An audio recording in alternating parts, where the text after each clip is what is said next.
अस्सलामुअलैकुम जी। रात को मौसम ना आज बड़ा की कहते टैंपरेचर है तो बड़ा ही अच्छा वैदर है, ना ठंडा तो ना ही गर्म। तो असी बोतल वापस करन चले तो पानी लैन चले। बंद कर दरवाज़ा, मेरे पास है चाबी। दो आप उठा लो, दो मैं उठा लेती हूँ। 4 है कि 5 है पता नहीं। चले आ जाओ उठा के चलें जी। ग्रोसरी करके लेके आ जाए, कह देते हैं तू ग्रोसरी करके ले आने करनी है।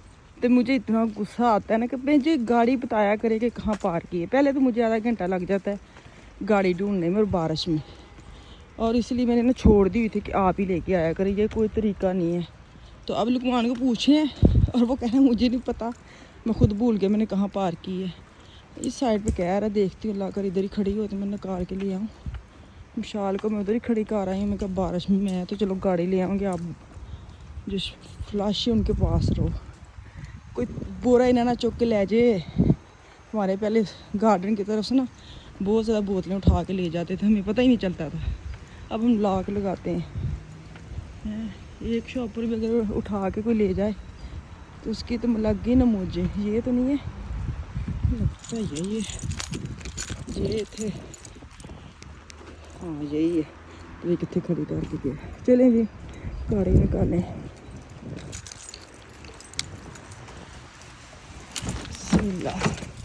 बरकत। चलें जी, गाड़ी मिल गई थी, आपको मैंने दिखाया है। बारिश में गाड़ी ढूंढना ना एक टास्क होता है। तो मैंने बड़ी दफ़ा बोला है कि जो भी गाड़ी खड़ी करता है प्राइवेट कहीं भी ना मुझे ज़रूर बताया करे। मेरा दिल करता भी ना कहीं जाने को, तो पहले यही मैं सोच के बैठ जाती कि हूँ कौन पूछे कौन लब्बे पार्किंग में गाड़ी, क्योंकि हमारी एक तरफ गाड़ी नहीं ना पार्क होती। हमारे ना 2-3 साइड हैं जहाँ पे गाड़ी पार्क कर सकते हैं हम ना। तो मुझे ये होता है कि पता नहीं सज्जे राइट पे जाऊँ कि लेफ़्ट पे जाऊँ। तो इस चक्कर में ना मेरे अक्सर प्रोग्राम रह जाते हैं। तो खैर उस दिन मैं बारिश में गाड़ी ढूंढनी पड़ी, मुझे बड़ा गुस्सा चढ़ रहा था। खैर हम आल्डी में आए, मैंने कहा आल्डी आज चलते हैं। लिडल लिडल लिडल आप बड़ी दफ़ा मेरे सुन चुके हैं। लिडल में इसलिए जाते हैं क्योंकि लिडल में ना पानी मिलता है और ईजी लगता है। आराम से लिडल से पानी लिया, ग्रोसरी की और वापस आ गए। तो आज पानी शानी लेना कोई नहीं था। विशाल भी मेरे साथ आ गई। मैंने कहा चलो, हमारे घर में इतने पानी वाले वो जो बोटल्स वगैरह खाली पड़ी क्योंकि पिछले दिनों में काम चल रहा था। तो बिल्कुल भी मार्केट जाते थे लेके सामान आ जाते थे। तो जो बोतलें वो हमारी वापस करने के लिए ना गार्डन की तरफ रश पड़ा हुआ है। तो मैं 5 जो बैग है ना वो उठा के ले आई थी। मैंने कहा चलो थोड़े थोड़े करके ले जाती हूँ।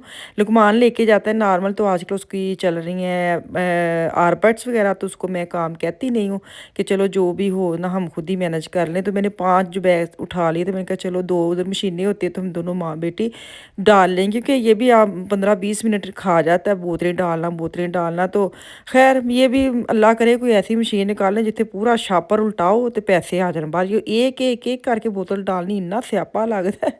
मैंने टिकटॉक पे देखा भी था, पता नहीं किस कंट्री में था, शायद अल्लाह करे वो जर्मनी में आ जाए। वो शायद चेक करते हों क्योंकि एक बड़ा सुनो ढक्कन उठाया था, उसके अंदर ढेर शापर सुट्टे ने। तो वो ना एक दफ़ा ही उसकी जो स्कैन हो गई थी ना बोतल्स वगैरह। तो मुझे तो हमारे भी ऐसी कोई आ जाए, एक एक बोतल डालना, और वो भी मशीन बार बार ना टी टी टी टी करती रहती है कि मतलब ढक्कन उसकी उस जो बोतल की हवा अगर फिसी होए बोतल, फिर उसकी हवा भरे फिर डालें हैं। तो खैर यहाँ पे मैं आई हूँ, तो मैंने कहा चलो आल्डी आई हूँ तो मैं पिज़्ज़े का सामान ले जाती हूँ ओवन चेक करने के लिए ना, क्योंकि ओवन नवा लगे ना तो उसको समझने में भी थोड़ा सा होता है ना कि चलो वो बंदा एक तो चीज़ बन जाएगी और सेकंड उसकी समझ आ जाएगी कि कैसे चलाने। क्योंकि मेरा जो पहले ओवन था मैंने वो सिंपल लेती हूँ, मेरे इतने फंक्शन वाले नहीं लेती, बंदा पजल ही हुए रहा। मुझे जब मैंने करवाया भी था ना किचन, तो उसने पूछा था ओवन के बारे में कि कौन सा लेना है। तो मैंने बेटे को बोला था कि उसको बोलो सिर्फ ऊपर वाला राड चले और नीचे चले जो ज़मीन पे है ना, बस और कुछ नहीं इसके अंदर होना चाहिए। मुझे सीधा पता कि मैंने ऊपर और नीचे दोनों इकट्ठे चलाने और पिज़्ज़ा बन जाना है, वो मुझे ईजी लगता है। बड़े मुझे मैसेज आते हैं कि आप पिज़्ज़ा जो बनाती हैं ना, तो ओवन का भी उसका सारा बताया करें। तो मैं दिखाऊंगी, मैं पिज़्ज़ा बनाऊंगी ना इस दफ़ा मैं आपके साथ शेयर करूँगी। सिंपल होता है, मैं इसलिए कहती हूँ मैंने ओवन ही सिंपल लिया है, ना एडे रपड़ा च पवो तो ना एडी टेंशन हो। तो मिशाल को मैं साथ लेके आई हुई, तो अक्सर इसको मैं लेके आती हूँ जब फ्री होती। ग्रोसरी करने का तरीका भी एक होता है लेने का, सच्ची बात है। ये भी एक बड़ा एवं ही नहीं कि चीज़ें चुकी जाए। ये जो होते हैं ना अब्बा जी जो मेरे मियाँ जैसे हैं, वो ठा चीज़ें डालते जाते हैं, ले जाते, नहीं देखते प्राइस, नहीं देखते अच्छी कौन सी बुरी कौन सी है, बस होता है ये ज़रूरत है लेनी है है। तो जो मुझे लगता है मर्द हज़रात है ना, जो लड़के शड़के वो ऐसे ही करते हैं, लेकिन मैं अपनी बेटी को जब लेके आती हूँ ना तो उसको सारा मैं बताना होता है, चीज़ उठाने का, चीज़ चेक करने का। सलाद वगैरह लेके जाते हैं ना मेरे, जैसे मेरे मियाँ जाते हैं तो वो इतना ख़राब होता है बाज़ का। जैसे अगर खीरे लेके जाते हैं या सब्ज़ी लेके जाते हैं तो आपको पता है जितनी ज़रूरत होती है वो हमें पता होता है। तो शुक्र अल्हम्दुलिल्लाह वो ले जाते हैं, तो बड़ी हिम्मत वाली बात है, इतनी ग्रोसरी करते हैं। लेकिन बेटी को जब मैं लेके आती हूँ ना तो छोटे छोटे टिप उसको देनी होती है कि सब्ज़ी चेक करके लेके जाते हैं, ख़राब नहीं लेके जाते, और जो अगर अंगर बोर्ड में लगी है तो वो देखें पहले, तो फिर बाद में, क्योंकि हम बच्चे नहीं देखते प्राइस वगैरह ना, ना ही वो इसको इतना ध्यान देते हैं। उनको ये होता है कि ये चीज़ लिखी है, मामा ने तो उठानी है और ले जानी है ना।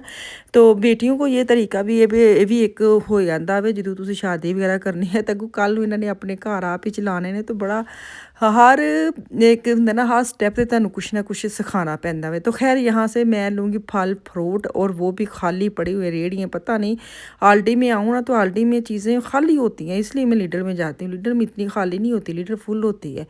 पता नहीं आल्डी लोगों का ज़्यादा फेवरेट है शायद, इसलिए तो ज़्यादा चीज़ें जल्दी मुक जाती हैं। अब ये भी बड़े सियाने हो गए, ये नहीं करते साथ साथ चीज़ें रखती जाएँ, तो ख़त्म हो गई तो हो गई, ऐसे करते हैं। तो मैं अब लूँगी समान जो था ना ग्रोसरी, वो मैं जो मेरे ज़हन में था इतना नहीं था, लेकिन जो ਤੁਸੀਂ ਲੈਣ ਟੁਰ ਪੈਂਦੇ ना फिर वही बात चीज़ें देख के याद आ जाता है, अच्छा है भी ख़त्म होया, है भी ख़त्म होया। तो कुछ ये भी था कि जब ये खलारा पिछले वो वीक पड़ा हुआ था ना, तो मैं कम चीज़ें लेके आ रही थी, क्योंकि पहले ही सारा सामान घर से किचन से बाहर पड़ा था, तो ये था कि रखना कहाँ है, तो जितनी ज़रूरत होती थी ना उतना ही मैं ले आती थी। तो ग्रोसरी करते करते मैं आपको सबका शुक्रिया अदा कर दूँ, जो आप लोगों ने किचन देख के इतना प्यार, तो मुझे अपने किचन से नहीं है जितना आप लोगों को मेरे किचन प्यारा लगा है, और साथ दुआएं इतनी ज़्यादा दी हैं। यकीन करें, मैं इंस्टाग्राम पे भी स्टोरी लगाई थी कि मैं उन लोगों में खुशकिस्मत अपने आप को समझती हूँ, जो आप लोग में हमारी ज़िंदगी में है ना। कसम से इतना तो कोई अपनी भी दुआएं नहीं देता जितनी आप लोग दुआएं देते हैं, तो वो लगती भी हैं। मुझे पता है, बड़ा यकीन है कि जो आप दुआएं देते हैं ना वो लगती है। मैं कभी भी परेशान होती, कुछ भी होता है, मैं शेयर करती हूँ तो अल्लाह वही कहते हैं ना कि याद दहानी किसी को करवा दे, अगर खुशी है गमी है किसी को बता देना कि दुआ करना, ये है, ये करना है, ये होना है, तो वो हो जाता है ना। तो बहुत शुक्रिया जी आप लोगों का, इतनी मोहब्बत इतना प्यार देने का। आगे भी साथ रहें, आगे भी प्यार देते रहें, तो अच्छा लगता है। सबको बताती हूँ सबको, क्यों सारे पढ़ लेते खुद ही हैं। तो खैर, मुझे कल एक फिर मैं बात कर लेती हूँ, मुझे किसी ने कहा था कि आप ना ये जो बैड कमेंट आते हैं ना इसके ऊपर बात ना किया करें। तो मुझे ये, मैं सच्ची बताऊँ, 99.9 जो होते हैं ना वो बिल्कुल माशाल्लाह जो कहते हैं ना, जिहड़ी मर्ज़ी दी चीज़ होंदी वो वाले होता है, लेकिन एक आधा होता है ना, तो वो भी ज़िंदगी में होना चाहिए। वो आपको सबक सिखाता है, ये नहीं कि अच्छे आप रहें और अच्छा सारा मिलता रहे। नहीं, जो तनकीद होती है ना वो भी आपकी ज़िंदगी में होनी बड़ी ज़रूरी है, जिससे आप सीखते हैं कि अच्छा मैंने ये गलती की है, किसी ने नोट किया है, तो मैं इस पर काम करूँ, इस पर ध्यान दूँ। तो मैं कभी भी दिल पे नहीं लगाती ना, मैं उनको पॉजिटिव ही लेके उसको सुधारती हूँ। हाँ, मुझे एक मैसेज कल जो आया था ना, वो मुझे बड़ा अजीब सा लगा था कि मैंने वीडियो देखी है किचन के बाद, ये जो पिछले दिनों में ना किचन लग रहा था, खलारा पड़ा था, कहते बड़ा आप गंदा आया, आपका सिस्टम बड़ा गंदा आया ना। मुझे वो वाला थोड़ा सा हुआ था। मैंने कहा बहन आप देखो तो सही, हम किस मुश्किल में फंसे हुए हैं, किसका दिल करता है। तो जो गंदगी है ना वो ज़हन के अंदर होती है, इंसान के अपने ज़हन में होती है, जो सोचता समझता नहीं है। अगर तो ज़हन दौड़ाए ना कि ये किस किस सिचुएशन में ये वीडियो है, तो फिर वो कभी भी ये बात ना करे। खैर, वो उनका माइंड है, मेरा अपना माइंड है, आपका अपना माइंड है। मैंने कहा ना, आप अच्छे ज़्यादा ज़िंदगी में है, एक आधा हो भी जाता है तो उसको मैं इग्नोर करती हूँ, मैं दिल पे कभी नहीं लगाती। हाँ, मैं उसको काम ज़रूर करती हूँ। तो वापस आ गई हूँ। ग्रोसरी जो है ना वो आज मिशाल को मैंने छोड़ दी थी कि आप करो। पहले मैंने कहा चलो पुलाव बना लेती हूँ, गैस वाले चूल्हे मैंने साइड पर रखा था, फिर मैं वापस इस चूल्हे पे ही ले गई, क्योंकि ये जो चूल्हा है ना इसके ऊपर पतीलियाँ भी तो नहीं ना चलती। अब मैं नया देखूँगी, अब इसके लिए सेट ढूंढ रही हूँ, क्योंकि ये चूल्हा ले तो लिया है लेकिन काफ़ी मेरी देगची वगैरह ना वो वेस्ट हो गई हैं, इसके ऊपर चलती नहीं है। पहले चेक करनी पड़ती हैं, चलेगी तो फिर ऊपर बर्तन खाना बनाती हूँ, नहीं तो फिर गैस वाले चूल्हे पे कर लेती हूँ। तो खैर देखें, तो मैंने कहा चलो आज ना, अच्छा मुझे पूछा था किचन जो तुसी लाया से ना, सब तो पहले की चीज़ बनाई से, मैंने आपको बताया ही नहीं है। मेरे मियाँ थे ना, तो हमने कहा चलो हम बनाते हैं उसके अंदर सवियाँ। तो मेरे मियाँ कह रहे अच्छा, मुझे ये था हम इकट्ठे बनाते, लेकिन वो चले गए, उनको एक काम आ गया। तो उसी दिन जब किचन लगा था, आधा सेट हुआ था आधा नहीं हुआ था, जब किचन लगा के चले गई, मेरी जेठानी आ गई थी जिसके घर में मैं जाती हूँ ना, वो किचन देखने 9-10 रात के बज गए थे। तो मुझे पता चला वो आ रहे, तो वो उनको ये था कि चलो किचन लगा है तो मैं बर्तन वगैरह भी अंदर रखवा दूँगी, साथ देख आऊँगी ना। तो तो खैर काम तो मैंने कोई नहीं करवाया, मैंने कहा अब थोड़ी देर के लिए आए तो अब मैं बर्तन आराम से लगा लूँगी, आप देख लें किचन। तो फिर हम दोनों ने मिलके मीठी चाय बनाई थी। तो मैंने कहा चलो मेरे मियाँ नहीं है तो मेरी जेठानी है, तो हम दोनों ने मिलके चाय बनाई थी उसके लिए और अपने लिए। तो मैंने कहा सारी उम्र याद रहेगा कि इसके ऊपर मैंने और बाजी ने चाय बनाई थी। तो मेरे मियाँ चले गए थे, मुझे आके पूछ रहे थे कि पहली बार चाय की बनाया थी चूल्हे उत्ते। मैंने कहा बाजी बाजी बैठे, मैंने कहा हमने चाय बनाई थी, आप तो चले गए थे। तो कहते चलो ठीक है ना, एक बंदे का साथ होना बड़ा ज़रूरी है। मेरे मियाँ नहीं है तो चलो बाजी है, तो हम दोनों ने मिलके चाय बनाई। तो याद रहेगा, जब तक किचन रहेगा आपका नाम रहेगा, है कैसा नारा है। तो खैर पुलाव के ऊपर दम मैंने पूट दिया है और सलाद मैंने बच्चों की अलग अलग प्लेटें बना दी। आफिया फ़ान ने खाने थे और मैं अपनी प्लेट बना रही हूँ, उसके ऊपर मैं डालूंगी अपनी मर्ज़ी का सैलड और आराम से खाऊंगी। कोई सुकून वाला खाना से यकीन करो है। तो चलो जी, इत्थे मैनू दो इजाजत है, तो दो जी याद रखियो। अल्लाह हाफिज़।